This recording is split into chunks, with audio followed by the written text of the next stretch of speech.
2 step. आता 3री step. 1.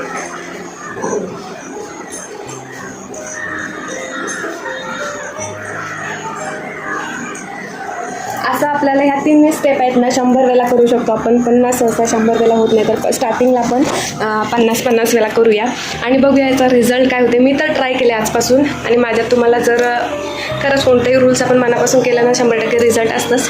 तर माझ्यावरून तुम्हाला दिसून येईल.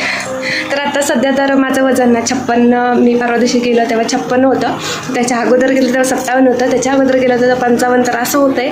पण काही करून आपल्याला वजन 50च्या आतच आणायचं आहे. का तर किती खाल्लं तरी 50पर्यंत आपण पोहोचू शकतो. म्हणजे आपल्याला वजन 49, 48, 49पर्यंत मला माझं वजन आणायचं आहे. तर तुमचं वजन तुम्हाला किती कमी करायचं आहे तुमच्यावर आहे आणि त्याच्यासाठी रूल पण तसेच फॉलो करायला लागतात.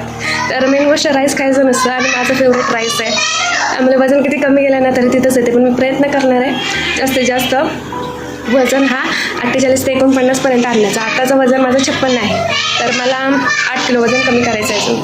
आणि वजन कमी असलं ना की आपल्याला जीन्स टॉप वगैरे सर्व असं घालायला बरं वाटतं, कारण की ते अंगापेक्षा भंगा दिसत नाही त्यामुळे. तर चला बाय. ह्या 3 स्टेप तुम्हाला महत्त्वाच्या होत्या आणि त्या मला सांगायच्या होत्या, कारण का बऱ्याचशा ताईंचा प्रॉब्लेमच आहे की माझं वजन कमी होत नाही, सेम माझ्यासारखंच. तर मी तर सुरुवात केलं आहे. माझं चांगलं तुमचं पण चांगलंच झालं पाहिजे. तर नक्की या टिप्स फॉलो करा सर्वांनी. महत्त्वाचं म्हणजे मी जो लुक केला आहे ना ते बघून माझे मिस्टर लय हसले, दुसरं पण लय हसला. तर खास आहे वेटसाठी मी तुम्हाला दाखवणार होते की वेट लॉससाठी म्हणजे वजन माझा किती आहे आणि तो दिसला पाहिजे ना तुम्हाला.